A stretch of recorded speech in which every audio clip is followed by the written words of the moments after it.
Without a shadow of a doubt, I want to welcome you to another episode of the War Zone. It's a Saturday night, and I got a lot of time on my hands, so I want to show you what these people do. I'm on my Houston Independent School District rant as usual, but our tax dollars are very, very important to us. And when you abuse our tax dollars, I'm going to figure it out some kind of way, and I'm going to expose you. If you did not know, Area Superintendent Geovanni Ponce applied for a job in Sioux City, Iowa. He had to speak at a community forum. And guess who got their hands on the tape of the community forum? And I ain't never left to go to Iowa. But I want to show you what an area superintendent from the Houston Independent School District right now, how he can fix Sioux City, Iowa, but come to Houston, back to Houston, and while he's been here, destroy our school district in the process. And I want you to understand that parental discretion is advised, not because it's cursing, because his interview with the community was that horrible. But this the guy that Millard House has running portions of our school district. Let's have some fun, man. Let's have some fun. I got to make sure that we got it right. I got to make sure. I don't want to have to stop. So let me reload the screen. Okay, so we got it right there. Okay, so here we go. Watch this disgrace of an area superintendent for the Houston Independent School District. This is what we have in our school system right now. Please introduce yourself and share what it is about the Sioux City community and Sioux City Community School District that led you to apply for this position. Before he says this, I want you to understand it was him and another guy. He lost the job to a man that had a DUI. Watch this. Good afternoon, Geovanni Ponce. I was born in Tegucigalpa, Honduras, and I moved to Houston in 1998 to learn English. So please make sure that if you don't understand, you can ask me. I started teaching in a middle school. Then I have been in various positions in education. Has been a bilingual teacher, substitute teacher, has been also middle school principal, high school principal, and then East Area Superintendent. And lately, I am Assistant Superintendent of High Schools in Houston Independent School District. I have 52 schools and about 57,000 children in my area. And what is so attractive to me? So, no, he Sioux lost City. the job. When I was looking for Sioux City, and because at the beginning I didn't know how diverse this district was. It was really shocking when I was looking at the numbers. And in Iowa, probably you are one of the most diverse areas. And I want to be part of it. And I know that you are embracing change. And I want to be part of that as well. And I was looking at the necessity and how children can achieve, and we work all together. So I want to bring that experience to Sioux City. What I have learned in one of the largest districts in the United States, Houston, I want to bring that knowledge as well here and be part of that community. I really want that. Also, I see that you embrace diversity, and I am part of that. I'm totally different probably than some other candidates that you have seen from another country and with other language and all of that. and I see that you embrace it. And so I want to be part of that. I want to be part of this community.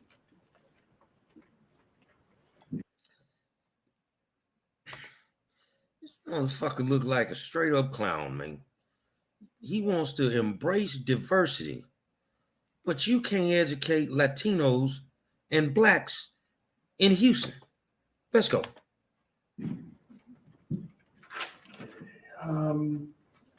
How will you address serving all students in an equitable manner? Oh shit. So number one is by knowing them, by walking the different communities. When I say communities, the different schools that feed the parents, and making sure that I have a first understanding by talking, number one, with the principals, teachers, and students, You're and damn parents as right. well. So that would be something that I have in my agenda to make sure that everybody is included in the conversation, what is needed, because I see some data already, but those are just numbers, Wow. okay? I need to collect different kind of data, that qualitative, what's going on in the different schools, what needs, what are the children need, what are the teachers need, what are the principals need, the parents. So collectively, we can work together for a plan so the students can benefit. What? Hold on, man. Hold on. Let me make sure this straight. Cause this man say he want to walk the communities. You gonna walk them in Sioux City, Iowa, but don't walk them in Houston? Hold on, man. This is crazy. I'm glad they sent it to me. How will you ensure the safety of our students and faculty in regards to active shootings? How have you done this in the past? So that's a very critical issue now, safety above everything else. Number one is by putting systems in place that it will be, number one, that the schools, every single door closed correctly, okay? When you go to the different main gate and the main doors as well, that they are locked all 24 hours.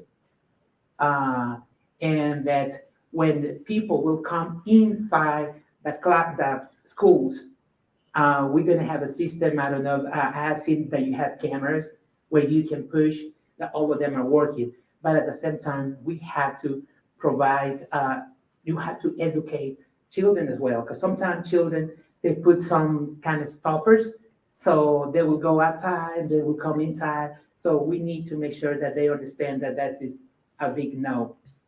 And by knowing how to talk with them and explain to them, because they know as well, and also parents educate and work with the whole community as well, that everybody's on guard. If you see someone that is not in the community, or if you see something that is not really right, or it's a little bit suspicious, that you communicate immediately to the principals or anyone that you know in the school or in the district. So that's gonna be very important to have that kind of relationship, open their policies where the principals as well are receiving that kind of professional development, the students, the teachers, and the parents. So all of us, we're going to put the system where everybody is on guard, but making sure that also that whatever is open needs to be closed and is working properly. Whoa. How do you So you talking about? Hold on, man. Active shooters. So just make sure that the doors are closed. This got to be a joke, man. This got to be a joke. plan to improve student behavior? I think that sometimes students misbehave, number one, because they are bored. Or we haven't been able to build that relationship with them. So I feel it's something that we need to work all together, making sure that the classes that they're going to go are very engaging. This is number one, that the teachers are being supported and I've been trained to have engaging lessons, and at the same time, that we provide that, I would say, district culture where the teachers feel appreciated and the students as well, and support that. So I guarantee that when the students and teachers have a positive relationship, that decrease, misbehavior decrease. And when you are giving the lesson that they're engaging as well, children are learning, they are engaged in the learning process, they misbehave less as well. They don't, they enjoy actually being in the class. Hold up. Terry, say, man, you got to come on here with me, man. You got to come on here with me. This man said, have engaging lessons, and this will change the student behavior, basically the fighting and all that in the schools. Where the hell they find this dude at? Even though I know that you throwed off Geovanni, all the stuff you talking about you gonna do in Sioux City. Hold on, I got to send this to my partner, man. Hold on, man. I got to do this, man. Hold on, man. Hold on, because this got to be unreal. This has to be unreal. Oh my God. Hold on. I'm sending this, man. This is.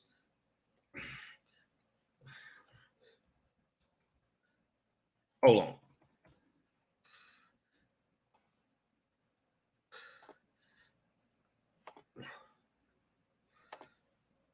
I think I sent it to the right. Terry Andre Wright Hayes. Look, y'all. This is Geovanni Ponce, current assistant superintendent or area superintendent for the Houston Independent School District, in the middle of a community forum trying to get the job as superintendent of Sioux City, Iowa. This was a community meeting. Now, I want you to understand, this is the dude, one of them, that the superintendent, that's his right-hand man in Houston. And this motherfucker up here looking like a straight-up circus clown. A clown. Say, man, I'm waiting on my man to come up in here, man. There he is. Say, man. Say, man. This is a joke. This gotta be a fucking joke, man. No, it's not. It's got to be, bruh. No, Well, let's go back in. We're gonna watch this together. And let's see what we come up with. Who are your top 3 heroes and role models?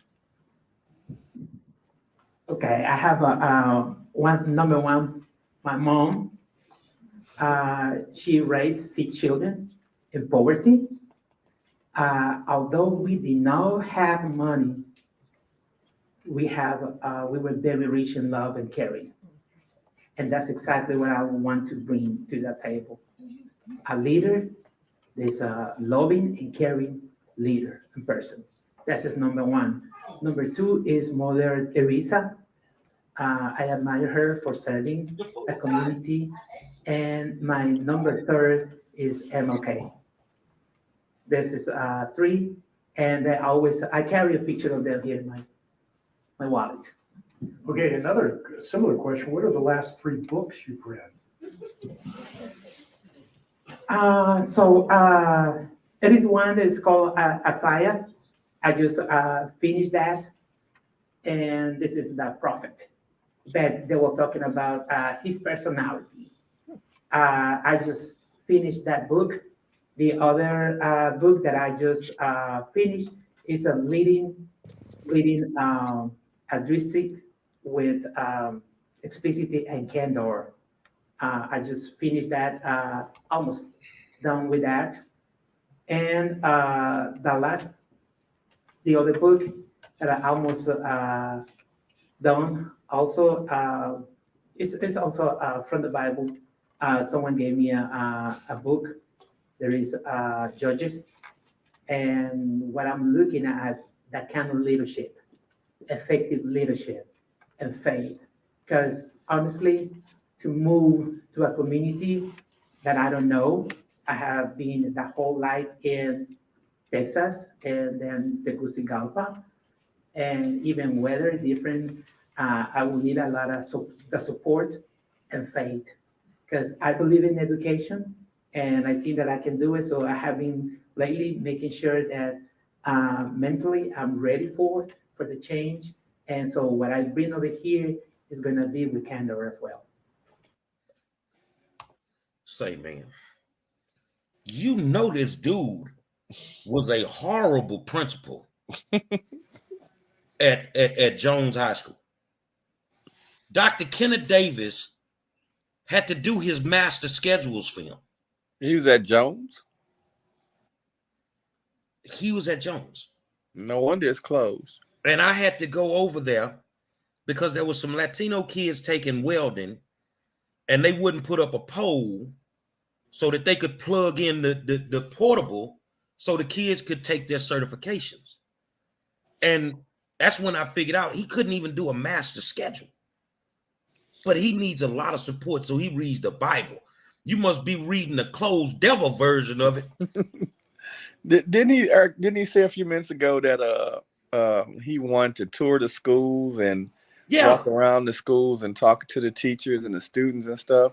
Say, man. But isn't that what I said they needed to do here in Houston? Uh-huh. So here's the thing. Since he came and tried to fire Tiffany Guillory, the motherfucker ain't been back for 2 months.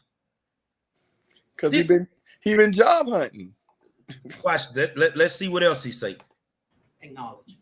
This is a two-part question relating to the careers technical education. Oh, shit. Can you tell us how you envision career technical education and how Sioux City's Career Academy could be used and prosper?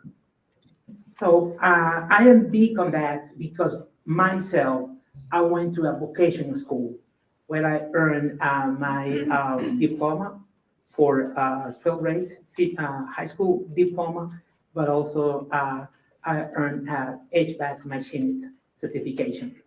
Now that I have been working in HID, I have the opportunity to be working with the different high schools and CTE classes as well.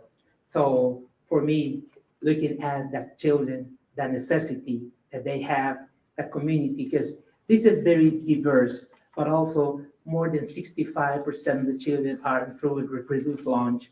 So we need to bring that opportunity to them. So in case that they are not ready to go to college, at least they have a career knowledge or a pathway where they can go and work and support families in the community. And I'm really strong on that. I was looking at the career center, and also we need to watch what pathway we're going to be teaching, because it's not just opening and bringing anyone, it's which one will be appropriate for the children. It's going to be beneficial for the community and that they can make a living as well. Because we have to see all of that and make a poll and see, okay, these are the careers that probably will be the best for the community, that will fit the needs of the community and also the work that they can find opportunities around. Because something that I don't want is open a career where they can get a license, but they don't have a job and they have to go to another city. We have to see what's the need here in Sioux City. So they will stay here. They leave high school, but they stay here and keep working here, living here. So we can increase instead of 85,000 about, probably will be higher. And this is very important. Hold up, dog. But Hey. does he do that in his current job? Fuck no. Hell no. Well, there's your answer right there. Name me a high school in Houston where we have solidified CTE programs that our kids can come out of school with these degrees with. Dude, this dude is a straight up scam artist, man. I think there's two programs that they need to be CTE programs in HISD, because those are the ones that you're pumping out. Pharmaceutical salesmen and stripper clubs. You got, that's what you're pumping out of HISD. Since you talk about CTE programs, man, hold on a second, man. Man, hold on a second, man. Let's see what else he's talking. Man, this is ridiculous. All right. Since you were in Houston in 2005, can you talk about ways in which HISD made Southeast Louisiana and New Orleans students welcome post-Katrina? What worked and what didn't work? Ooh. So in 2005, I was in a middle school. I was in, I think that at that point, I was in bilingual education, ESL, in Hartman Middle School. And that was actually very close to the shelters. And we embrace that. We support by making sure that the teachers welcome them, that we not only have classes, but the social emotional part as well. I'm a person that I believe that the two domains are needed for a child to learn. The cognitive domain is how they're gonna process the lessons and everything, but also the affective, how we provide that support that they are willing to learn. So we have some classes for those children that were kind of special. I was in middle school, but I remember that having a lot of children coming to my school, and I was not the principal. I was a bilingual teacher, but I embraced a lot of those coming because they feel that, okay, this is the class that I actually belong to, where children were from different ethnicities. What are your thoughts on the arts curriculum in schools, including music, both at the K-8 and 9-12 levels? It's very needed. I think that every single school should have art. Every single school, regardless. As a matter of fact, in the past, education started as an art. And this is where we are. You are artists, teachers, because they transform one life and someone that is very productive. And so for me, it's something that I really would like to see, art and music in every school, not as an elective, but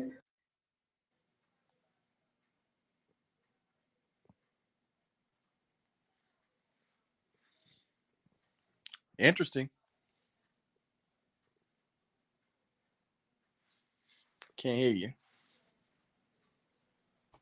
Say, man, we can't get no band uniforms. Dog. It's something that funny. the children must have.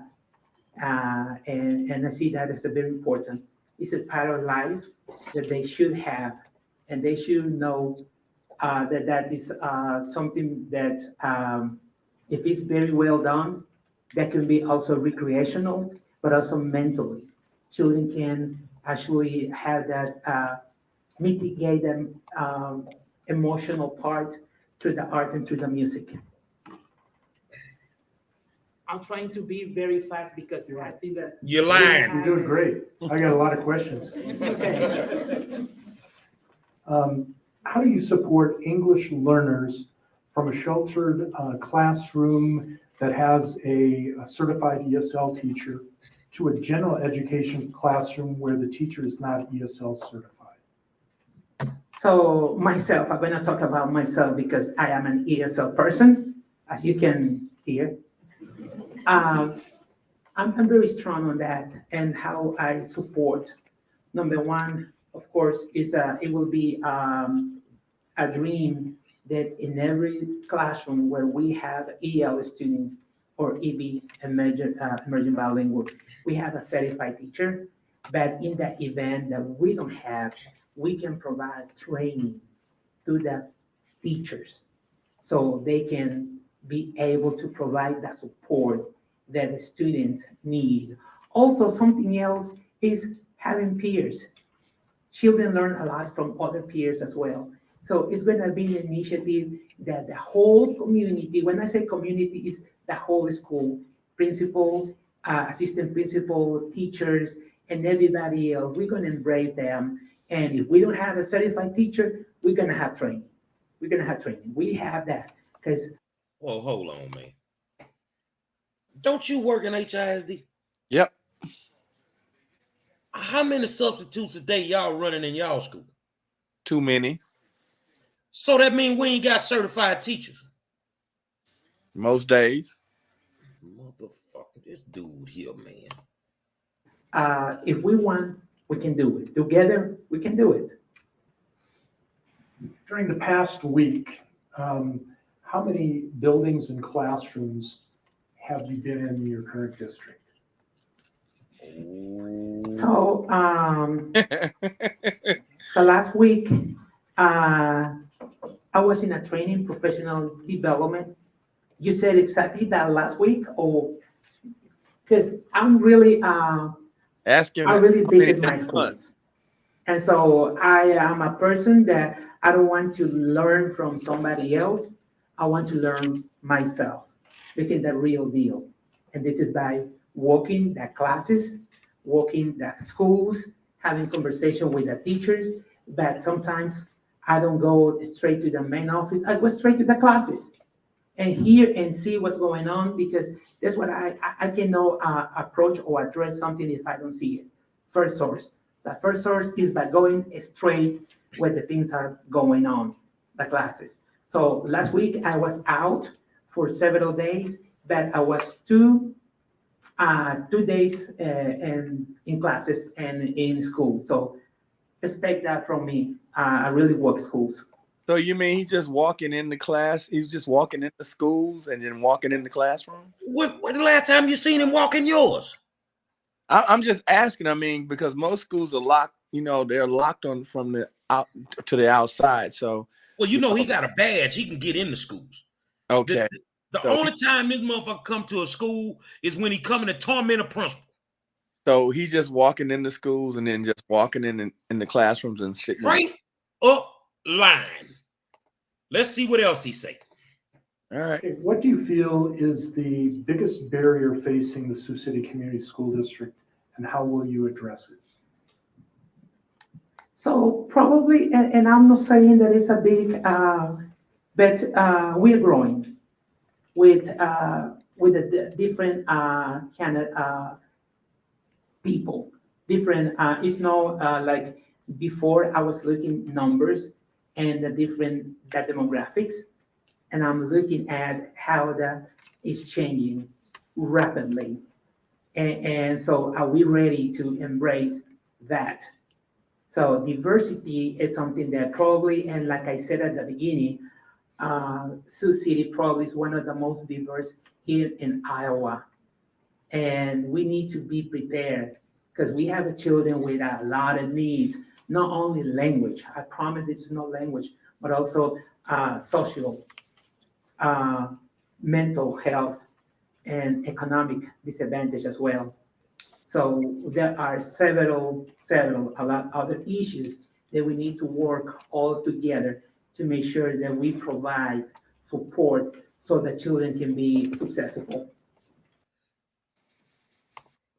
What was the question? This motherfucker ain't answer the question. No.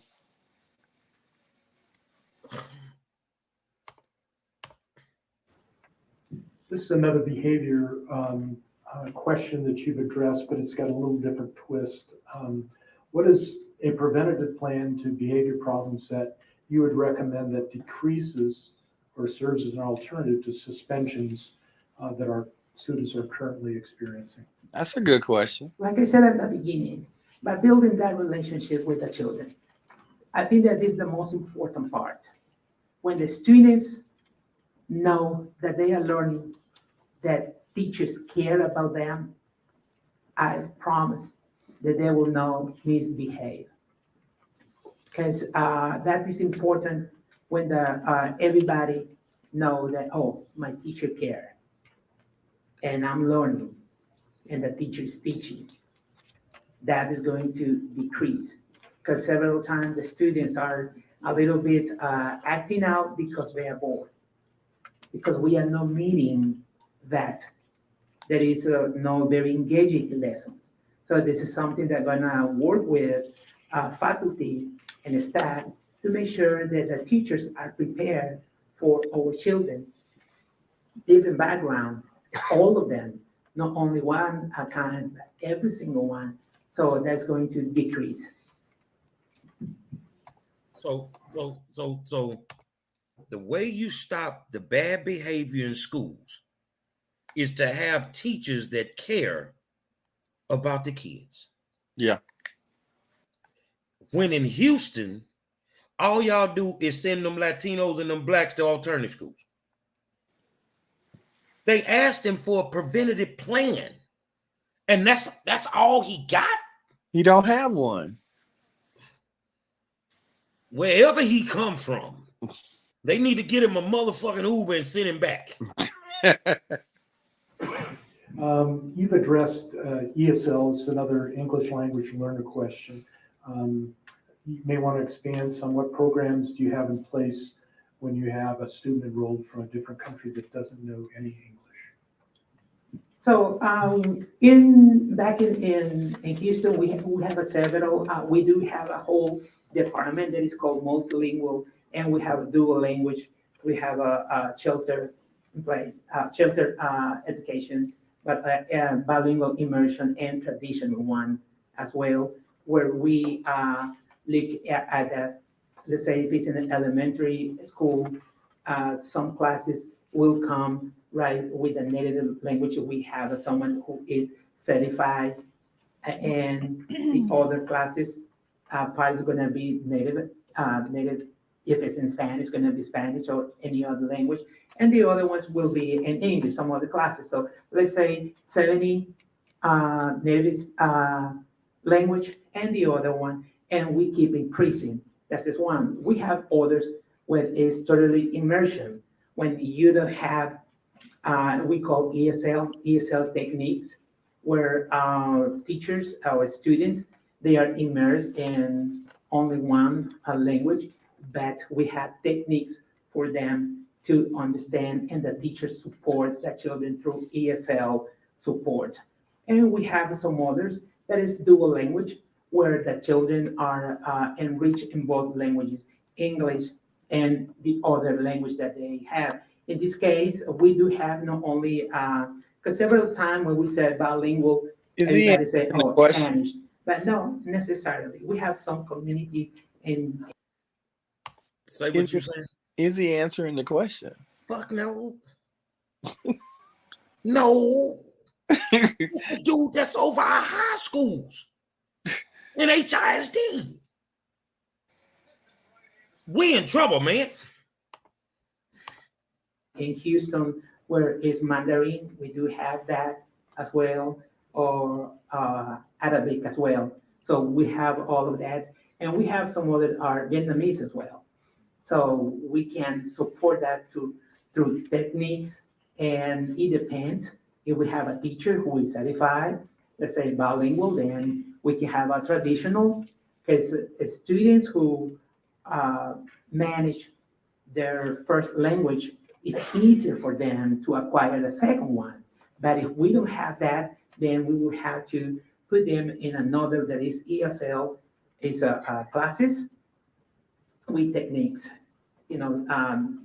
English and some techniques, so they can acquire the language and that content area as well. What are your thoughts and beliefs about teaching civil rights within the history framework of school curriculum? Uh-oh. So it is very important that we educate our children about rights. Because everybody, if we don't teach them, then they will know what are their rights. And so it is very important that frame it. It's not that we're going to just say, hey, you have to go and protest for this, and that. No, we're going to educate and help them to see what is right. And so they can learn on their own how to support their own right, and fight for their own rights as well. So I really like that we teach them. Hold That on, that bro. that really wasn't what they asked him. At all. They really asked him on a slide about how he felt about CRT, critical race theory. Really, You know what, man? I love my special needs babies. I know a nonverbal special needs baby could do better than this motherfucker right here, man. This ridiculous, dude. This is ridiculous. What are your plans to reduce the achievement gap with students of color? So, and I would say in general, because at this point, trust me, it's not just people like me or children, of color. I think that by having a strong curriculum and instruction plan, hold it right where there, right there. we Hold it know right. exactly what is the academic. Hold right. on a second. Let me just back up a split second. Okay, Go because ahead. he asked him about how he was going to like shorten the gap on kids really of color, and he first of all, does he even know what their numbers look like as far as diversity kids, as far as how many black kids they have in their school district, how many Asians, how many Hispanics they have in their school district. So he's addressing something. He might not even know what the numbers are. They might even have a big diversity of kids in their school district. You're talking about Sioux City, Iowa. They got 12% black kids. How can you close the achievement gap is what he basically asked him. Yeah. And you know what's so fucking crazy? You should have just told him, I don't want to answer that question because you ain't doing that shit here. The gap was like this. But but he doesn't. Eyes like that. But I guarantee he doesn't know the numbers. So how can you even answer that question correctly if you don't know the numbers? Let's go. With students of color.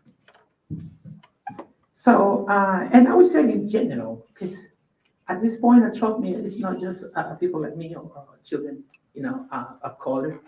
I think that by having a strong curriculum and instruction plan, where we know exactly what is the academic gap that they are missing, because the learning loss is all over. It's not just here in Sioux City, it's all over the United States.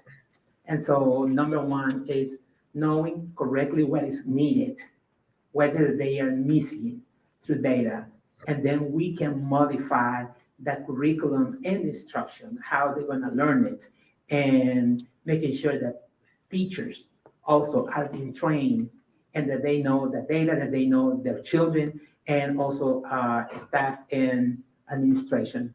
And so I'm very strong on that curriculum and instruction and opportunity for the children as well, so they can start learning. Do you see the student with a disability as an asset to the classroom or an obligation, and why? I think it's as an asset because that when you have. Hold up, man. Ain't he was part of that crew that just tried to mess over them kids at T.H. Rogers? I think so. Special needs kids? Yeah, I think so. Oh my God. God gonna punish you, Geovanni. You going straight to hell. Have special education, sometimes we see it as a problem because they cannot learn or something, but that also, I see it as an asset because we provide more support to the teacher so they can support the child, right? So at the end, the teacher get very well prepared, and believe it or not, all children can benefit from having an IEP, not necessarily for compliance, but every single child should have one because everybody has a different ways to learn. And so it's very important that whatever we learn from special education, we can transfer that. Like ESL techniques, everybody should utilize it as well because when you are teaching that a new subject, that child doesn't know, so you use techniques to introduce a new concept. The same for special education or ESL or children of color. What is your leadership philosophy on health and wellness for staff retention and recruitment? I mentioned it several times, is by having a very positive culture. It's more important than anything else. Hold on, man. The man said having a very positive culture. In Houston, do they not treat teachers like dogs?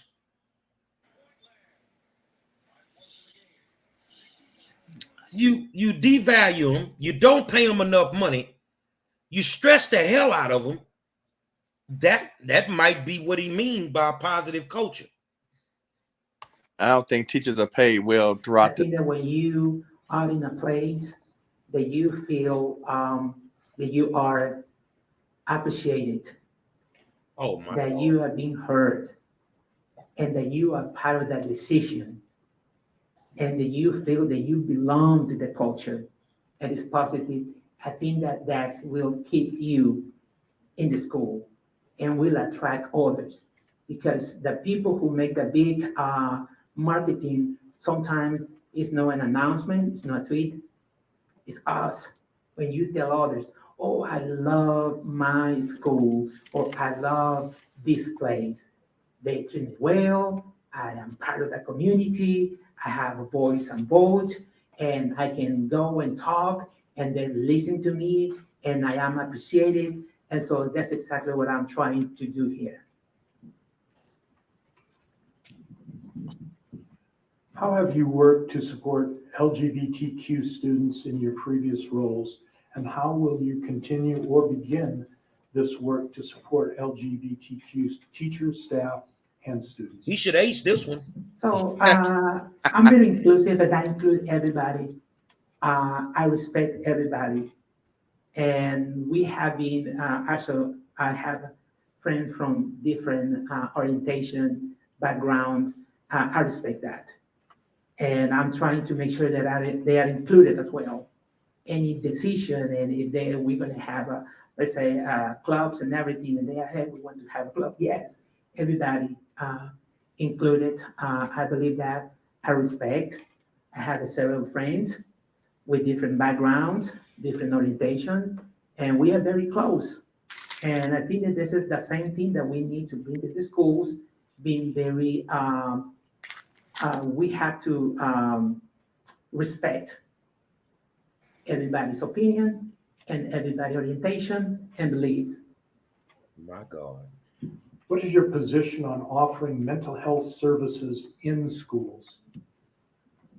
So I'm big on that, honestly, because the mental health is needed not only for the children, I said for faculty and staff as well. Teachers, we need that as well. So it's emotional support, we need that.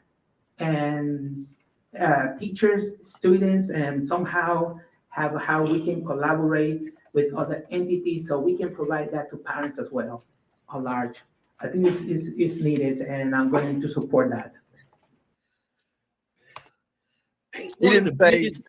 he didn't say how he's going to support it. He said he supports it, but he didn't say how he's going to support it. But And I feel like every school in our district needs to have a mental health counselor or a physical abuse counselor or a drug abuse counselor or just an abuse counselor, because like a lot of these kids need that type of counseling.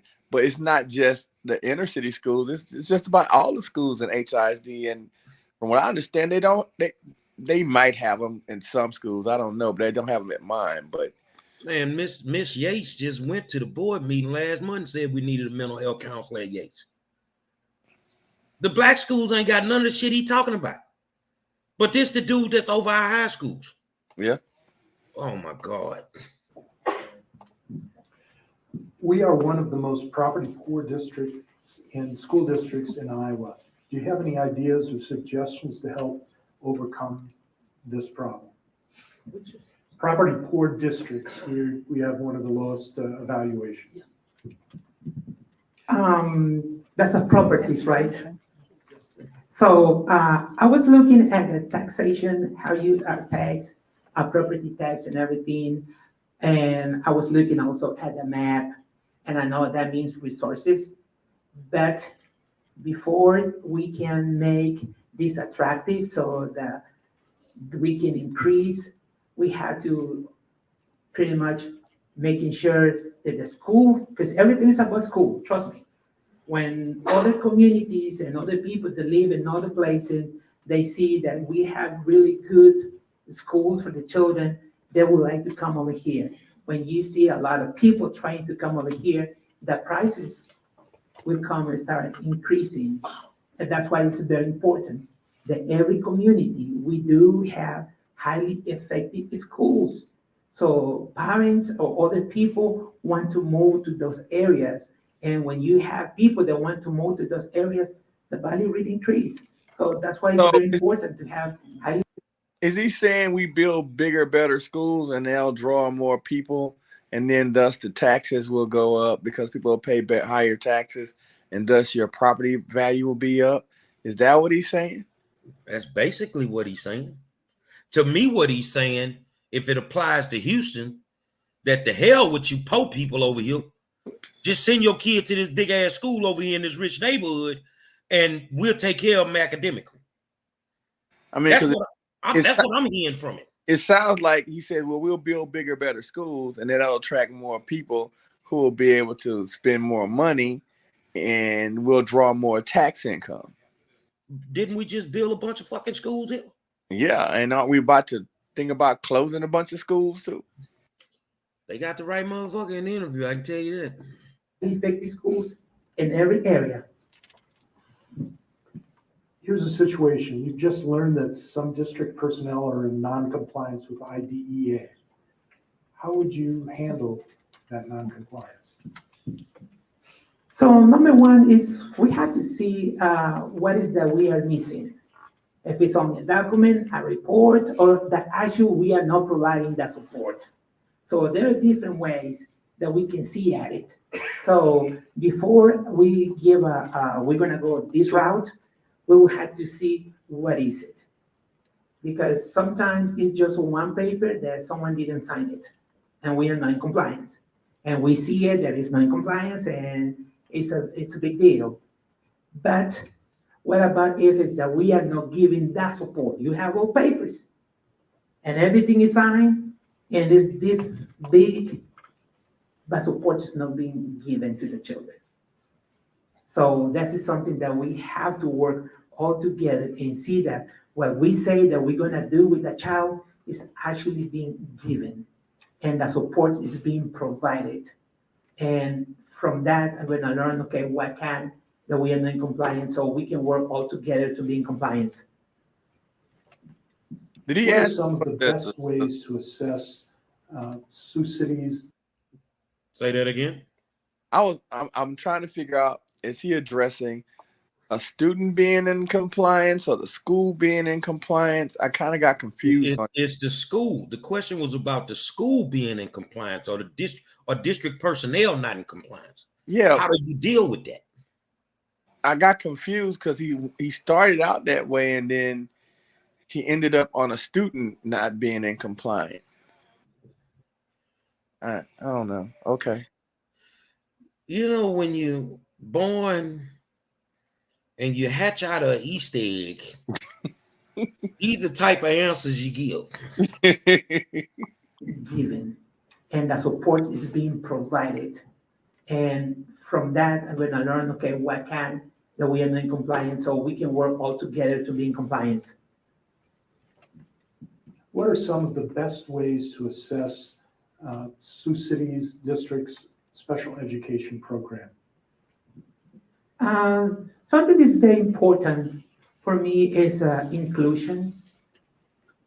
Make it that is everybody. I notice and I know that the last room is special education. I don't know, that's just me thinking. I'm not saying here, but in so many schools or in a different area of the school building. I think it's something that we need to start thinking a little bit more and making sure that special education students are being supported correctly. This is Did the man just say we segregating special ed kids down here, Yeah. which is a violation of federal law? Yeah. And that's what I thought he said. the right one correctly. Are they going to be diagnosed correctly on time so we can provide that support and provide that professional development to the teachers as well, so they can give that support that the children need. Another question related to diversity, equity, and inclusion. How will you make diversity, equity, and inclusion a priority when it comes to the curriculum? So we have to be sure that the textbooks, everything that we are going to utilize for the children, they can see and relate people like them. Okay, that we include everybody. Especially, we're going to adapt a new book for any class that is actually included. Like, for example, we're going to be very sure that we're going to adapt a lesson, but the lesson is about reading, and everything is about a food, the product I don't even know, like a sushi. Let's say sushi. And everybody's sushi and everything. Oh, what I eat is tacos. Okay, and so everybody, hey, Mister, what is sushi? And so that is something that we need to make sure that we are including us also cultural background, that we see, okay, these are the lessons that are going to be implemented, and we are taking in consideration all the different ethnicities there represented in the class, so everybody will have something that will relate to. Did he say sushi? There are He said sushi. Okay. Sushi. I don't know what the fuck sushi is, but say, man. I mean, I'm confused again because, that was almost one of those CRT questions too, but I'm kind of confused on how you're going to make sure that your books, all your books, have something that each kid of color can actually relate to. But you don't get to do that from a district perspective. The state school board determines curriculum. They determine the books.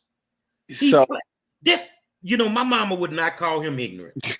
She would not call him ignorant. She called him ignorant. You're ignorant, man. So I'm trying to figure out how he's gonna pick these books for every school student, so it will at least have something for each one of them in there, that they can relate to. Name a book that do. I can't, but I'm still trying to figure out, did he say sushi or sushi? Is he Sushi. talking about? He was talking about sushi. Okay, so is and that? I ain't gonna blame it on his accent. He meant that shit. So is it sushi? Is he talking about the like when the sushi, the fish? That's what he talking about, but he really talking about sushi. Whatever sushi is, it might be a pet dog or something. I don't know what the hell it is, but he ain't making no goddamn sense. The man ignorant, man. The man is ignorant, man. Several lawsuits currently facing the Sioux City Community School Board. Are you concerned about stepping into this role when you answer to the board? Yeah. Honestly, no. This is the past that we'll relate to. There are several lawsuits currently facing the Sioux City Community School Board. Are you concerned about stepping into this role when you answer to the board? He should be. Honestly, no. This is the past. It's new days. This is something that I'm not even going to pay attention. That's like I said, it's not my business, honestly. Uh, what is ahead of us is a lot of work. We're gonna work together, and I know that's exactly what the board wants as well. Work together. Ignorant. I mean, Ignorant. come You on. gonna take the job as a superintendent, and you're not worried about pending lawsuits. But you know what? You know why that don't surprise me when he say that? Because Because they wasn't worried about my lawsuit. That's how I tagged your ass. Say, man, ignorant. again, he to me, it didn't seem like he was prepared for this. Man, that man ain't prepared to get up and put his drawers on in the morning, man. What have you gained from your mechanical engineering degree that strengthens your role as a school administrator? They've done their homework on you. Yeah, planning. I promise that what I learned as an engineer probably is helping me more than anything here. It's not just numbers. It's just not numbers, but planning and making sure that everything works as machine and everybody has a function. And so I'm going to ask a motor to be, I would say, a gear when it's a motor. A gear is for a gear, motor is a motor. So that saying, that really helped me to understand that different roles for everybody and how they work together to move the whole machine education. So that's just, I learned a lot on that. You've already expressed your knowledge of the Sioux City Career Academy, but how will you support that career and technical education in our school district? So I think by doing it, but something that I really planning to do is to have a survey for the students, but also parents, what kind of pathway they would like to see on the career academy. Because sometimes there are some careers that are very attractive for the children that is not market. And so you spend a lot of money on that they exit, but they go for the minimum wage because there is no other way. There is no other place to work. It's very attractive, it's very nice, they like it, but no market. So this is something that I'm planning to do, is to have a poll and see which one, and also show the children the different wages in the different pathways that we're gonna be giving or providing, so they can see, oh, this is good, this is a good payment, and I like it. I like welding, or I like HVAC, and we can provide that knowledge so they can have a proper job. So this is the career academy he's talking about, right? What do you Hold on. This is the career academy he's talking about, right? Yeah, this is the And career. more than likely, they already have the pathways at that career academy that the kids have to going to go through, and those kids are only at that academy because they're for those career paths. So why are we You talking know about? what? One of the best technical academies, I mean CT academies I've seen was in Hinesville, Georgia, Mhm. where Dr. Perry is the superintendent. He took me over personally to the school when I went to Hinesville. Yeah, And when you walk into this building, there's everything from architecture to construction to culinary arts. Everything that you can name is in that building. yeah. So I'm pretty sure that they have the academy, like you said. It's already set up. They have the pathways, and now this ignorant mother gonna come through with his surveys. Yeah, I- surveys. the, Ain't that what they do here? Surveys. the students are at that academy because they want to be there because of those pathways. They're not just Exactly. regular students that's just okay, we're just going to stick you here because that's what we think that you want to be. No, they're at that academy for the simple fact it is where they want to be, and it does have the pathways that they want to travel. So you believe is the biggest need for talented and gifted students, and how do you plan to meet that need in our district?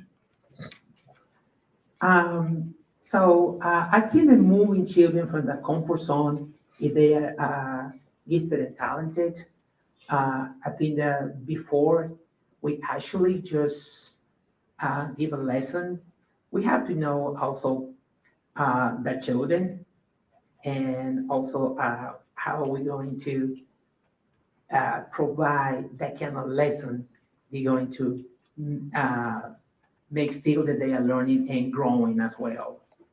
Say, man, this shit ain't real, dog. This shit ain't real, man. Maybe this was a practice. He practicing on us. He practicing on our kids.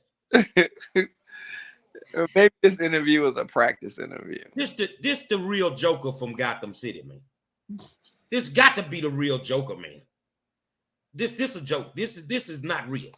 It's very important. So children, they are gifted and talented, and when you give a general lesson, they start feeling very bored because they already, oh no, I already did it. And so we have to move the children out of the comfort zone and probably bring more rigor and, incentivize that more and more. But something else, they need to learn on their own as well. What we need to be is only facilitators. So this is something that we need to work on to make sure that we facilitate, that they are looking at their own, that they become very inquisitive and say, teacher, I was reading this book, but I saw something else. And then, okay, what are you going to do? Are you going to do your research? What are you going to do? Are you going to be doing by books, or are you going to be looking at internet? So we can provide that to the children so they can keep growing. Rigor. Let me ask you a question, man, because you're the educator. I'm just the advocate. How much motherfucking rigor can you give a gifted and talented kid? They can walk through that. Yeah. They can walk through the rigor. I need a drink, man. I'm still trying to figure out. Our school board is known to argue and insult each other during meetings. When Dr. Earlywine was asked about navigating a difficult board meeting, a difficult board during board meetings, he said, and I quote, "School board meetings should never be a source of entertainment. Please tell us how you handle or would handle difficult situations during board meetings." Well, let's stop him right there, because son of a bitch, you can't handle me at all. You ain't been able to handle me for 14 years. And you know what? If this was Drink Champs, I'd have to take a shot. I'd have to take a shot because I want to hear this answer. How you handle difficult board meetings? Do you handle them by sicking the police on people? When's the last time we didn't have a difficult board meeting? It's been a many moons. but I'm gonna tell you something. I'm trying to see how he gonna handle a difficult board meeting when I make him difficult every month. Let's see what he says. Okay.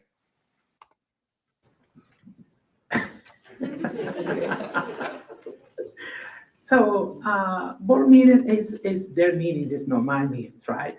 Board meetings.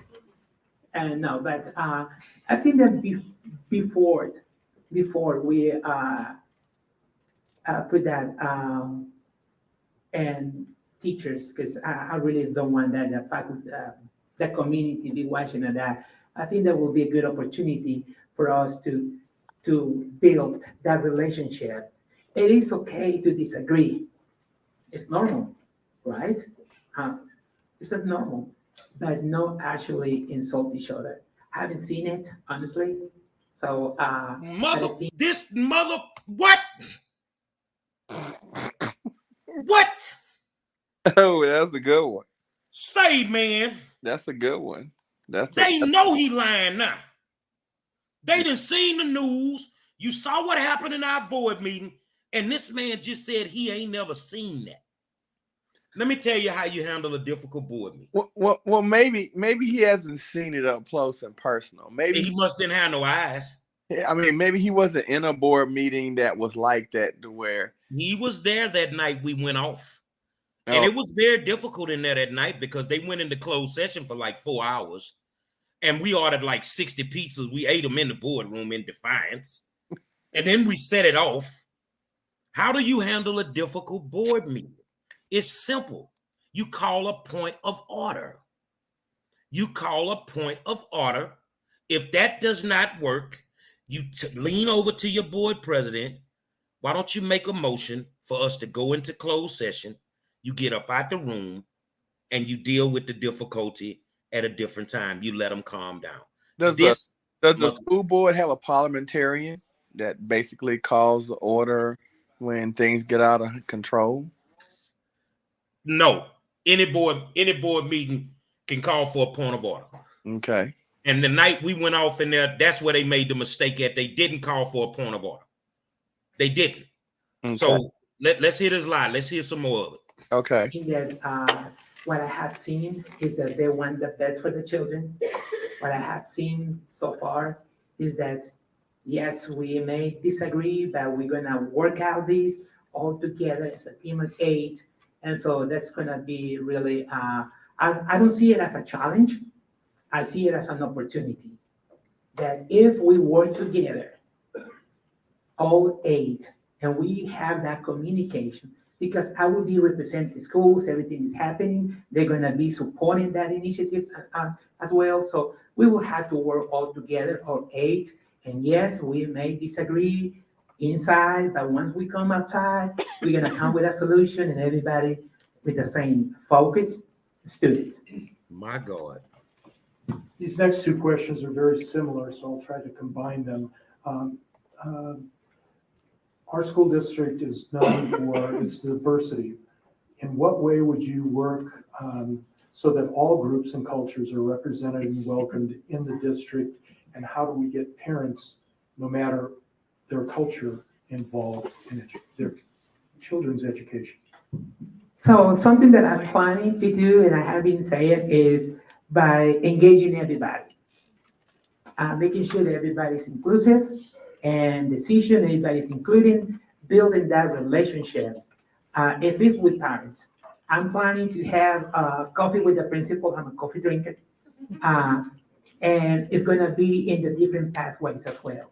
And I'm going to invite the parents to come and meet with me and to listen the concern, or just maybe you just want to come and see what's going on. I'm going to have a parent night out as well, where teachers will be ready for the parents and talk about the student education, what's going on, and making sure that our principals are included as well in the decisions that we're going to take, that also teachers.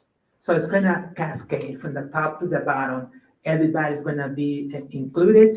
And something that I'm planning to do is that we understand, like I said, everything's changing. I saw Sioux City, and it's a melting pot, different ethnicity, background, and everybody, we will be part of it. So Sioux City must be a Private school vouchers are now law in Iowa. It must be a small school district, because I don't think that's happening here in HISD, and he's in HISD. Is he spending his time with each principal? Is he coming out and talking to students? Is he coming out and having town hall meetings with teachers and finding out, what they need and what supplies they don't have and what resources they don't have? Has he sit down with any principals in the district and had that same conversation with them and on a one-on-one? Has he ever been to an open house where the principal invites the community out to the school and say it's open school night? Has he been to any of those? Has he even been to any PTA or PTO meetings that's at schools that even in his district? And I'm not just talking about high schools, maybe the middle schools or elementary. Has he been in any of those meetings? Because those meetings are important too. So if you're saying you're going to go to these meetings in that school district, how come you didn't practice that when you were here in HISD? I'm just throwing up the big question mark. Well, see, here's the thing. He's standing there interviewing and basically in front of the community. These people are thinking somewhere in the back of their brain that he can formulate these answers based on what he's doing here. Yeah. This is the man that walked into our school, that told Tiffany Guillory she was basically fired, Yeah. and said that we were going to have a community meeting. This happened on December 15th. Yeah. We have yet to have a community meeting. This liar said he would come down and address the community. So I'm gonna be honest with you, he's in the superintendent's cabinet. So this is the way I feel, and it angers me, because if he's a pathological liar, then everybody in the goddamn cabinet's a pathological liar. Yeah, I see this like that date. You know, like when you dating somebody, you always put that best face forward. You say the things that they want to hear. You smell good, you look good, you they see you as good, and you say all the right things, so they would think that, hey, you're the best thing since sliced bread. So I think that's the premise he's working on here. If he was somebody I was looking to date, I'd tell him, you keep your coochie shorter. And everybody, we will be part of it. Private school vouchers are now law in Iowa and being considered in Texas. How do you feel this will change both public education in general and your role as a superintendent and community leader? So that is hard to actually, I learned that today, big time when, but of course, having listening what's going on here. So I will be prepared. I know the board approved a proclamation on the 23rd against moving resources from private, because this is what is going to happen is some resources will be probably taken from public education, and that's going to impact public education. So we will have to work together to make sure that we are on the same page, that we are, providing support and to public education. And if we're gonna call for a town hall or anything to see and call our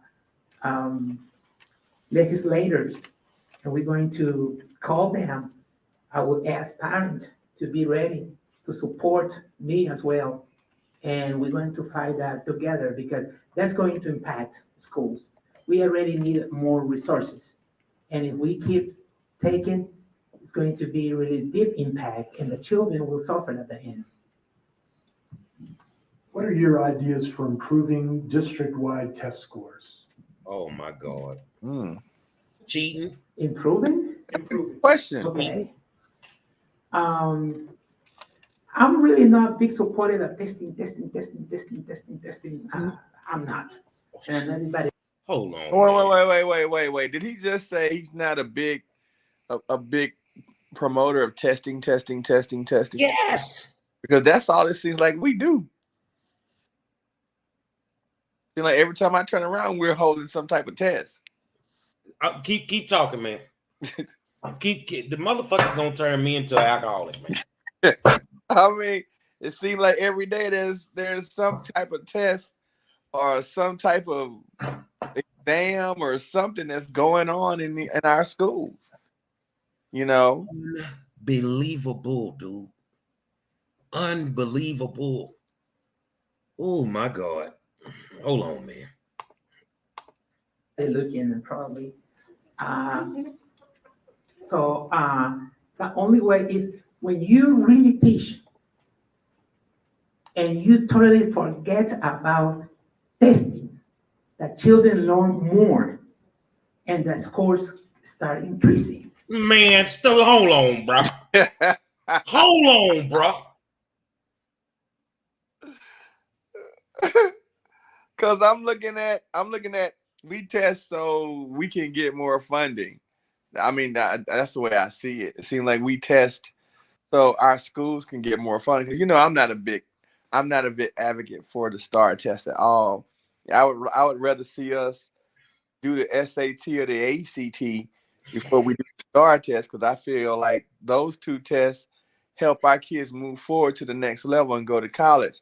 Whereas the STAR test to me just basically tells the school whether or not you did what you were supposed to do with the students, and it doesn't prepare them for the next level. The But man said, let the teachers teach and the kids will learn more. Where they I do mean, that at, man? They don't do that in HISD. how many teachers finish a book in a semester or even in the year? Let's go, man. I believe that. But when you concentrate on just testing, then we are subtracting time for instructional time. And so I really don't want that. I'm not a person that myself, I don't want to be taking that many tests. Like today had been interviewing with a lot of, and it is tiring, right? It is tiring, it's needed. So I was thinking on my way over here, it's the same testing with the children. And you are taking time for instruction. So I'm big on that. If you just keep teaching with support, scores will increase. And they gonna increase when you cheat. That's when they increase. You have experience from a much larger school district. What are your specific ideas to take Sioux City schools to the next level? Don't take them to this level. So, of course, we have a lot of systems support and everything in large districts, more resources, but also I have learned a lot with, I have been with bilingual students, with different opportunities that we have been working all together in urban education. I have been there 23 years, and I have been providing professional development to staff, faculty, principals, growing also building capacity, different levels. I have the teachers that now they are principals. I have some principals that some of them right now are deputy superintendents as well.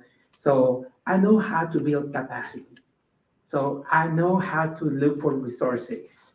And also I know how to work with the different ethnicities, background, demographics, and I know how to bring the community together. This is probably one of my biggest strengths is to get support from the community because I'm trying to make sure that everybody's heard, but at the same time, I'm going to ask you when it's time for you to support the community in the school, you're gonna do it. So I'm gonna include parents and everybody, and I think that that's going to support. I learned that in a large district, and I'm gonna bring that over here as well.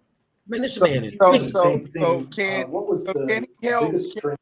Got all he knows about all these resources and all this team building, and he can reach out to all these out to the community and the business community and all this other stuff. Can he reach out to them and ask them, hey, can you help us with this $200 million shortfall we about to have next semester? Say, man. I'm just saying. I mean, he's saying that, he's going to take Sioux City to new heights by building all these bridges. How about building some of those bridges down here and make up the shortfall so we don't have to cut teachers or close schools? To support. I learned that in a large district, and I'm going to bring that over here as well. Keeping on the same thing, what was the biggest strength and weaknesses of your current school district, HISD, and does the same apply here?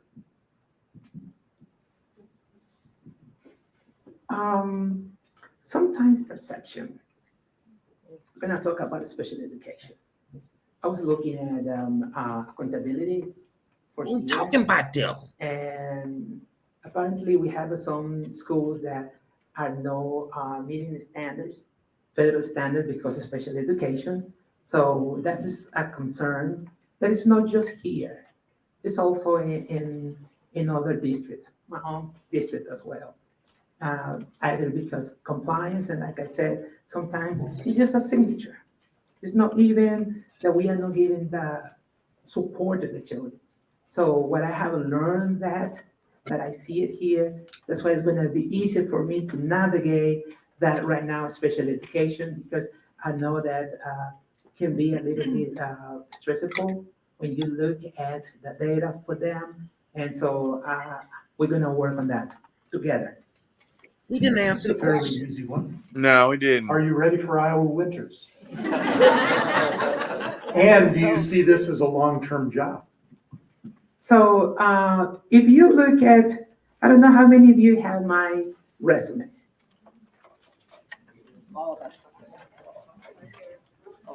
Okay. What do you see? I have never moved from the place. I'm very stable. I'm very stable. You can see I have not been from district to district. I am very stable. And so I know it's very cold. And today when I was walking one school, it was blowing. It was really chilly and it's slippery and everything. So, and I'm walking this way because I'm not used to walk on ice, I'll be honest. I can walk on water, yes, there's a lot of water there. Bottom line, I can't. And so, that the winter is kind of different. Today, I love the snow. I took some pictures, my wife and I, because my wife is here. And so, that was really good. And I think that I'm gonna love it. I don't know how much. It's snowing every day, but of course I can get inside and get the heat, so I can. So I'm planning to be, I want to retire from here, actually. I'm looking this as my next home, and I don't know how many years, probably I want to retire, and after that, what I want to do, because I really love to teach. I want to go, once I retire, probably I'm gonna be a substitute teacher. Because I love that. I really love. That's my energy, it's my passion. And so if I am selected, then you have Ponce for another 23 years, and you see that. So I'm very stable, and I have talked with my family already as well, say team, because this is more important. My family is my number one team. If I cannot make them happy, then I cannot make anybody happy. I promise. So that is what we have been planning, and I know that I already love Sioux City. Tomorrow, flying back to Houston. I don't know. Honestly, I don't know if this is the last time they're going to see, or we're going to keep seeing. But anyway, I really love that community. I feel very welcome. And just I talk with teachers, love them. I talk with some students as well, and I'm already in love. I'm already in love. I think it's gonna be hard for me to take an airplane tomorrow. I mean it. Well, you're gonna have to, you don't have to worry about calling off for snow or ice in Houston, just hurricanes. Yes, So that's it. and what? Yes. What steps would you take to ensure both teachers and students are valued?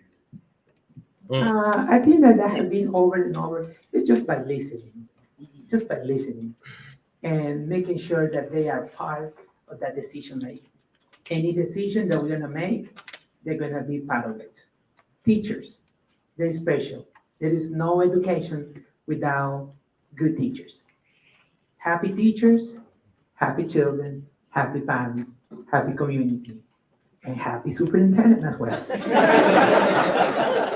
It's the bottom line, it's true. So the real things happening is in the classroom. It's not in the office, where it's gonna be my office, no. That's just gonna be the support. I'm gonna be working for the teachers, actually for the students, to make sure that teachers are teaching and the students are learning. This is only two things that we're gonna worry about it, making sure that they are, whatever decision we take, that they are part of it, that I listen to them. And like I said, I'm listening to understand, not listening to answer. It's totally different. But sometimes I just listen to answer, okay, but I'm gonna answer, no. Listen to understand. Where are you coming from? And so this is what I'm planning to do. How will you initiate a strong working relationship with the district's 4 union groups? 4? I just have one. No, yeah. So I I think the number one is be honest. So I know trust is earned, is not given. How you earn that? Through open communication, be honest, transparency, whatever. I don't like surprises.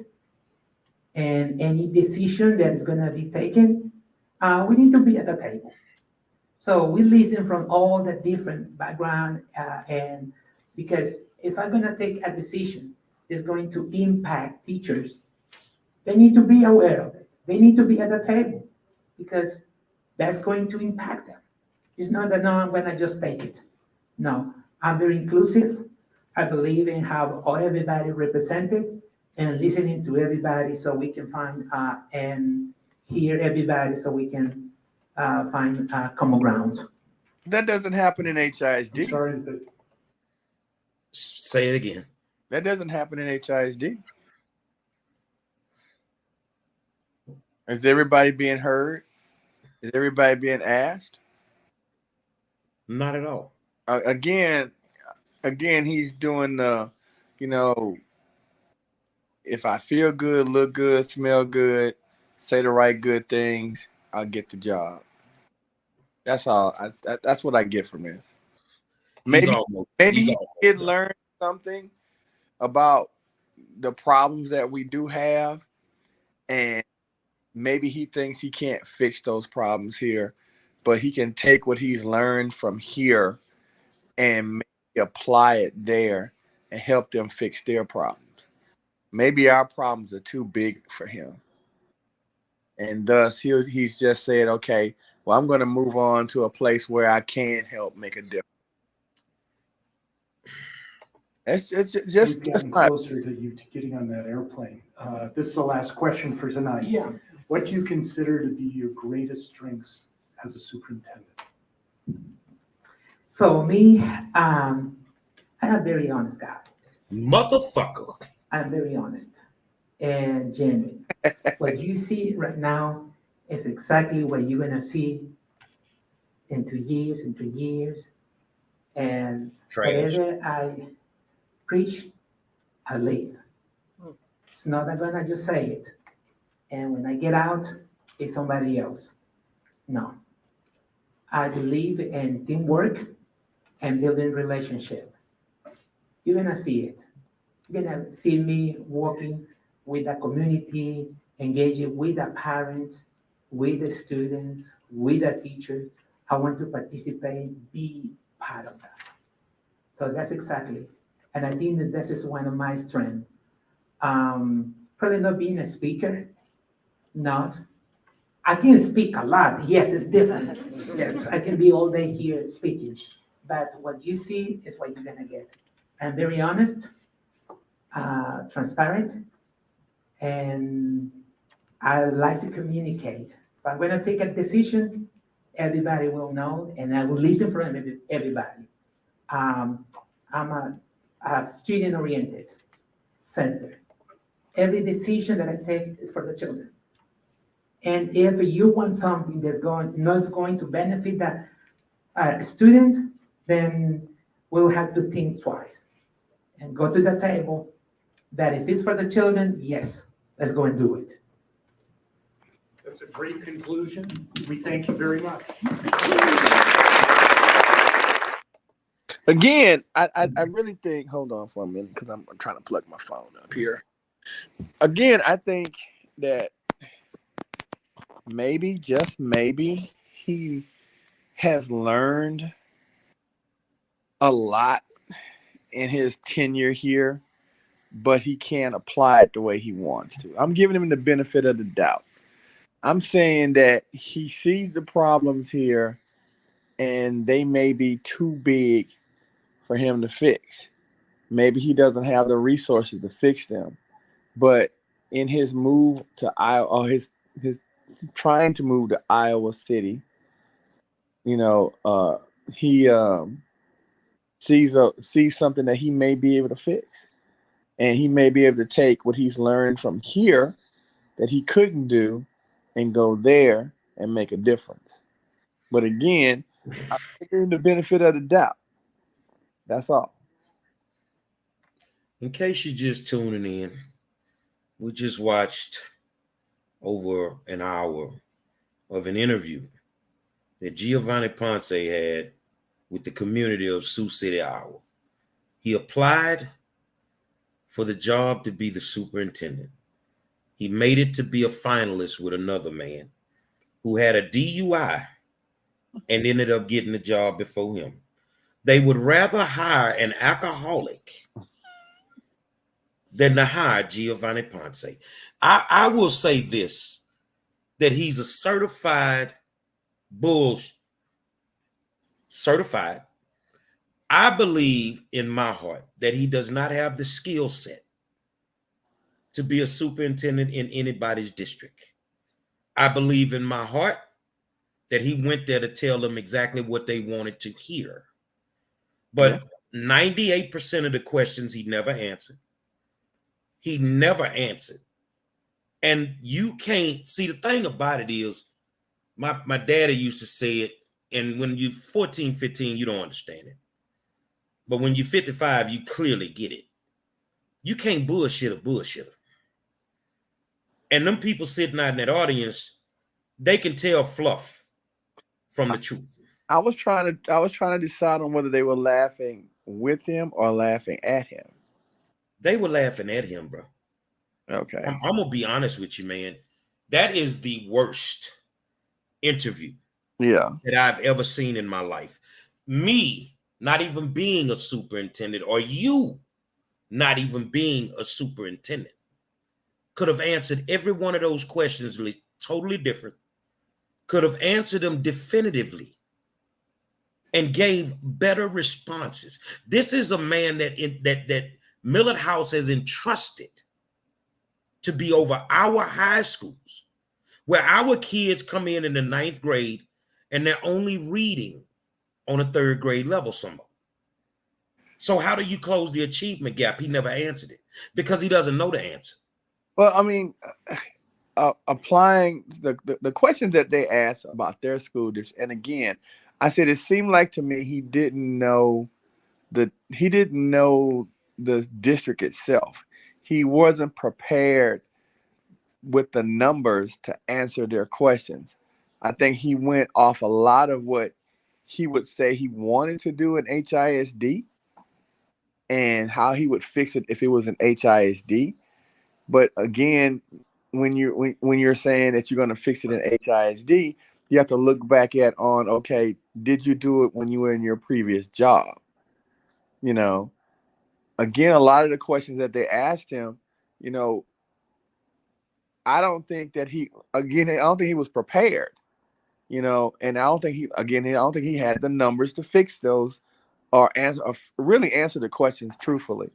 I think some of the questions he should have just said, well, I don't have all the answers to that right now because I have not seen all the data on your school district. And until I've gotten the data on your school district, I'm not going to say how I'm going to fix this or fix that, because that would be lying to you right off the bat. And I don't want to put myself in that position. Well, I tell you this, when I ran for school board last time and I had to go to forums, they would ask, and we're in the middle of the pandemic, how would you deal with a vaccine mandate? I would listen to everybody on the panel answer the question. Well, I think that we should do vaccine mandate. I mean, we should mandate vaccines, and then they'll come down there after they can talk 3 or 4 of them and they get to me. And this is the way I answer. The job of a trustee only entails 4 job functions, and making medical decisions is not one of them.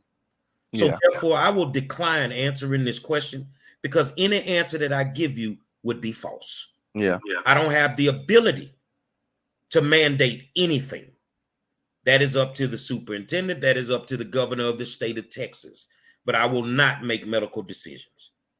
Geovanni Ponce would have done better if they asked him something and he would have just said, in the immortal words of Foghorn Leghorn, Oh, which way do they go? That's the way he should have answered it, because he looked like a damn fool. I think he killed his interview though when they asked him about how he would address it with the 4 unions, and he didn't know there were 4 unions. Well, he said that we only have one. Yeah. And that's not true in HISD. We have multiple unions. Yeah. You have one union that was able to corral the monthly consultation. They worked out a side deal so they could be the only union to go in there and decide what's best for all unions. So, you know, he could have just said what they did here. Yeah. He's getting bad with them. But again, he didn't know. It seemed like he didn't know. I don't know if he didn't know. Again, I'm trying to give him the benefit of the doubt. I'm not trying to kill him. I'm trying to like understand, you know, first of all, I want to understand, why are you leaving our school district? Because right now we need all our top people as much as we can get. I mean, again, we're looking at a $200 million shortfall coming next year, starting in August. And well, let's talk about that for a bit. 200 million, well, you know, shortfall. Yeah. But you found 300 million last year. Yeah. That was unaccounted for.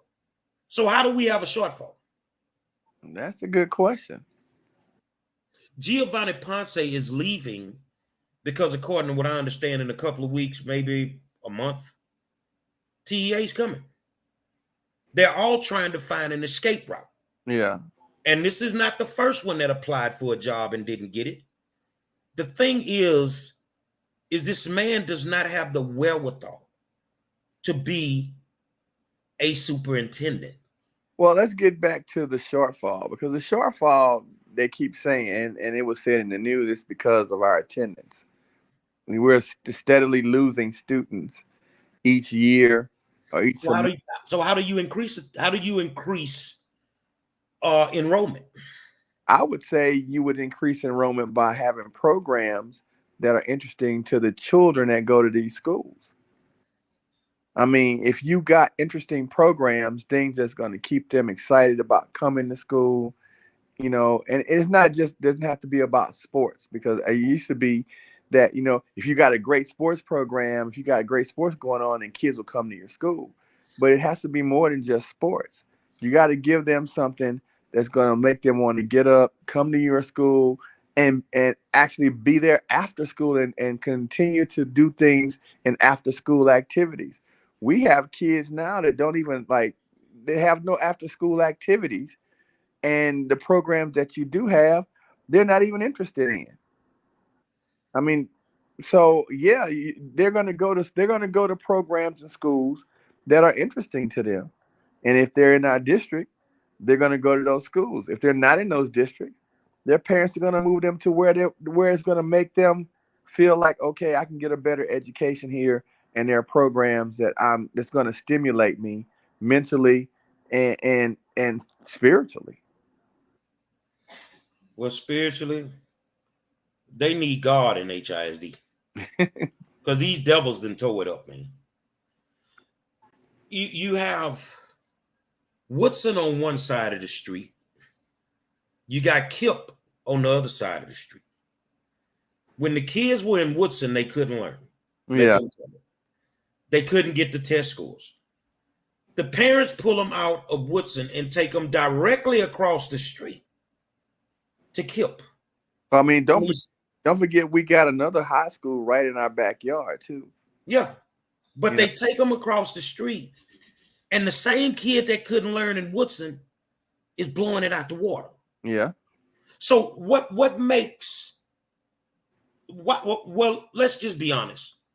With all the chicanery that happened during the pandemic, with the way that parents were treated, with the way that things were forced on their children, that decreased our enrollment from where it was. We also have to understand that the loss of learning, we were already 2 years behind when the pandemic started. Then we lost 3 years. We come out the pandemic and we're 2 more years behind. So we're 7 years behind. And these people don't know how to fix it. But we also have another problem in the school, and this is something I addressed with my kids on Friday. We have a discipline problem to which teachers are being asked to be disciplinarians to students that don't get certain discipline at home. It's kind of hard to be. I understand new teachers are leaving and not coming back. Older teachers understand, they just put up with it sometimes, and sometimes they don't want to, and they just don't. But I mean, the discipline problem that we're having with kids, they're coming to school, cursing out teachers, threatening teachers, everything else. It makes it kind of hard to actually want to be an educator when you have to be a somewhat disciplinarian in the classroom as well as an educator. I Well, mean, let me tell you what I used to do a few years back. I used to go hang out in HR yeah, in the summer at HISD. I would just go sit in there. yeah, And when, you know, I saw two African American teachers one day and a white teacher, mm-hmm, brand new, coming to the district. So I just asked them, what schools are you going to?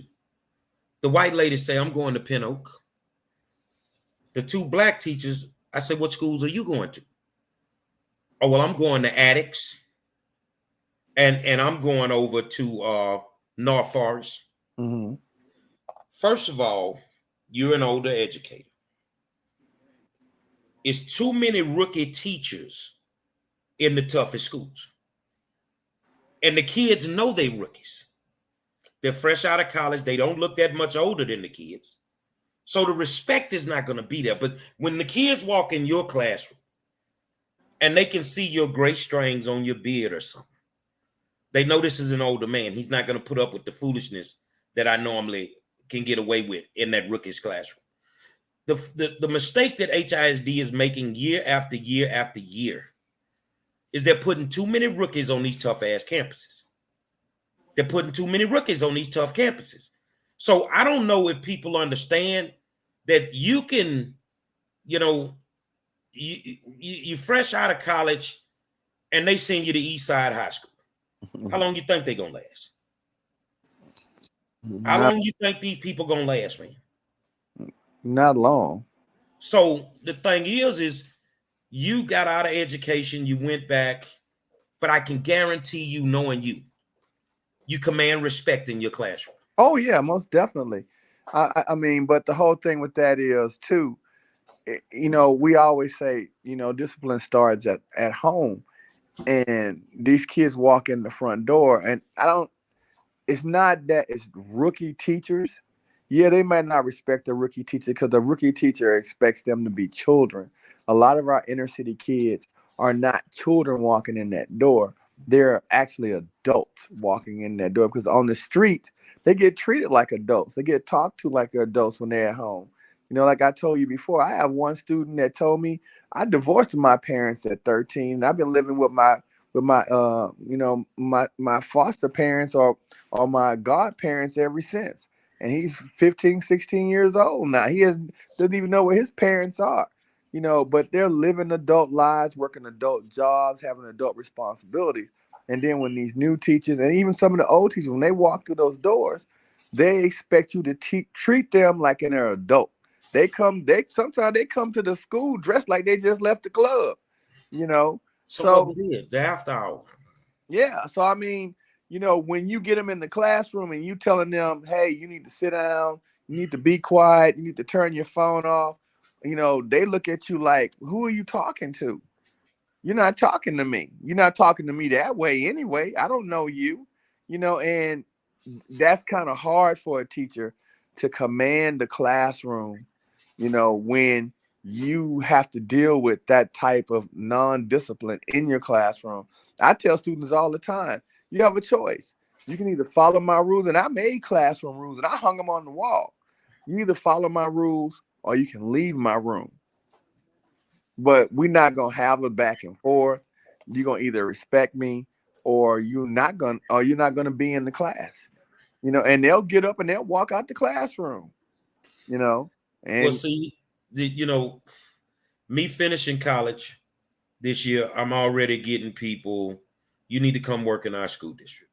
mhm. I say, well, first of all, I don't take my meds every day. So I don't want to go into your classroom because I'm going to be honest with you. When you walk in here is one way. It's my way. Yeah. I'm here to educate you. Now, we're going to start this on the first day. So you have to make a decision right now.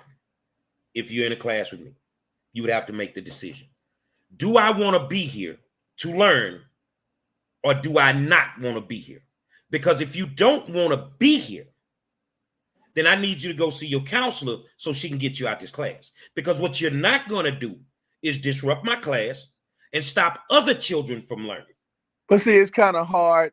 It's kind of hard to even do that because I make that same statement too. And, I say, okay, if you don't want to be in my class, don't do me a favor. Do yourself a favor. Go see your counselor and tell them, take her something, bribe her, take her something to eat, bring her fruit, buy her candy. I don't care. But if you don't want to be in here and you don't want to learn, go talk to your counselor. But a lot of times, where else are they going to go? You don't have that elective. If you don't want to learn, I don't care where you go, but you ain't gonna be in here. But again, it's not where else are they going to go? Because if you don't have that many electives and choices in your school for them to go to, and they need to have an elective to go to, where else are they going to go? Do what they normally do. Go sit up in the principal's office, or go sit in your favorite teacher's classroom. If you're in this class, it's some learning finna go on. And if that ain't what you want to do, and ain't no sense of us getting into it 5-6 weeks down the line, because you're not going to survive me. You're not going to survive me. Going into coaching, now you've coached with me. Yeah. You've coached with me. I will listen to a kid. I'm in the middle of a game in Florida, and my quarterback just calls a timeout and tells me, Coach, we need to run a quarterback sneak. It's wide open. You sure? It's wide open, Coach.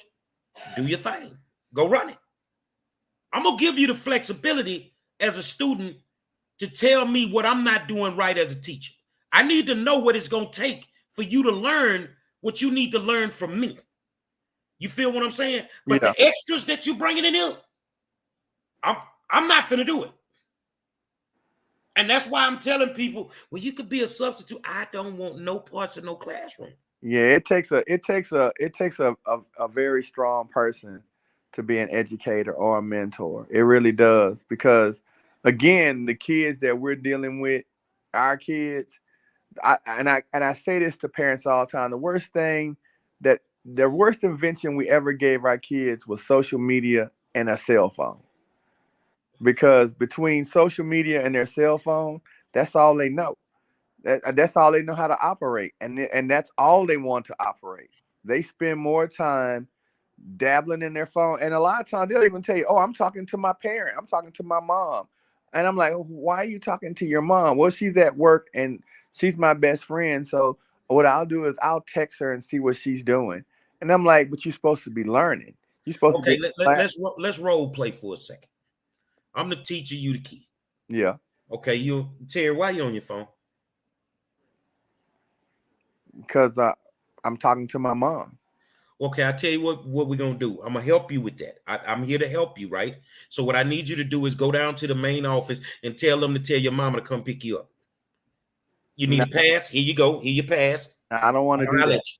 I don't want to do that. Well, you don't want to do that? Well, hold on a second. Let me get on my phone. Security. Security. And that's what happens. But then what happens is they take that kid from your classroom, they talk to him for a little bit, and then they bring him back. And guess what? You'll have my resignation letter the next day. Because the only way that I can maintain control in my classroom is for every single kid to respect me like I'm going to respect them. And I think the one thing that they don't realize too is when you have that one kid that's disruptive and does not respect you in the classroom, and other kids see that kid is getting away with disrespecting you, you lose other kids' respect. And then now they say, okay, well, little Johnny over there is doing whatever he want to do. I'm gonna do the same thing, little Johnny. I'm gonna talk to you the way little Johnny talks to you. If you let little Johnny talk to you that way, why can't I talk to you that way? And then it starts to roll downhill. Now you might as well be a substitute teacher. you're just there for a day. And that's how they'll look at you. Or they'll just walk out your class and go to other classes. And Well, you have kids that do that. They're like, I don't want to be in this class because I think it's boring. So I'll go sit in somebody else's class with my friends and we'll play on our phones all day. well, you could go do that. I'm gonna notify the principal. That was your decision. So now, Mr. Principal, what you need to do is make sure you stay there. Because I got other kids that want to learn. Yeah. I don't have the time nor the patience to keep putting up with foolishness. And I'm not gonna do it. So I'm gonna add by subtracting. I'm gonna take the distractions out of my classroom and let the principal deal with that distraction. Yeah. But I'm going to educate the rest of these children. It's not gonna happen in a class that I'm in. So if y'all just tuning in, Geovanni Ponce, y'all can go back later and you can look at the video, the worst community interview I have ever seen in my life. And Terry gave him the benefit of the doubt. I think he jumped up out of Easter egg yesterday. And I think this man does not have the mental capacity to be an assistant superintendent in HID, let alone an actual superintendent in anybody else's school district. So we're talking education. That's what we do. But I found this. Somebody sent this to me, and it's actually another video about 10 minutes long. And I just don't want to put y'all through the trauma of it. Just knowing that this man has, some type of flexibility to make decisions in the Houston Independent School District. And with all the ideas that he had for Sioux City, Iowa, I can't understand why he hasn't tried to implement any of those things here. Inclusion. We want to listen to the teachers. We want to listen to the parents. And this is the same man that has avoided a community meeting in 3rd Ward since they disrupted our school in December, lied to certain members of the community and said that they were going to have a meeting, that we're going to bring additional resources here when you thought you were going to take that principal out of there. But since she's come back, you brought nothing. You haven't engaged the community. You haven't done a survey to find out what the teachers need or what the kids need.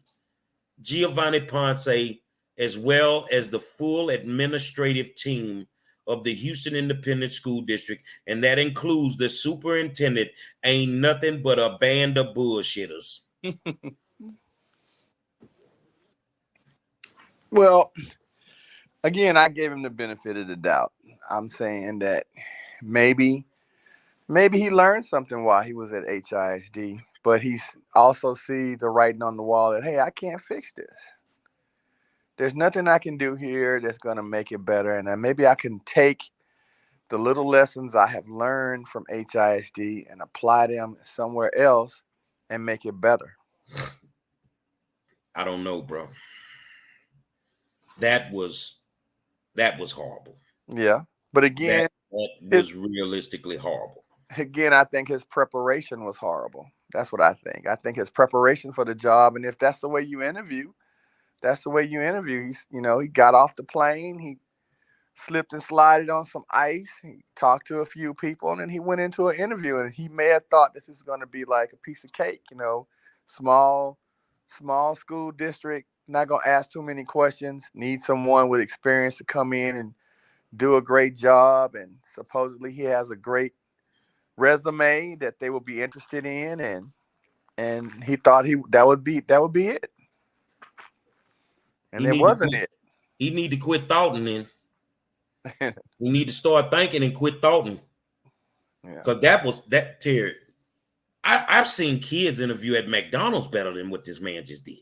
Yeah, he spoke his truth. That's all it was. He spoke his truth. He spoke on what he knew, which was not a goddamn thing. He didn't know nothing. Yeah. Say, man, I get some more stuff for y'all. We'll come back and expose them again. It's the War Zone with my guest, Terry Andre Hayes, and I'm the 5-star general.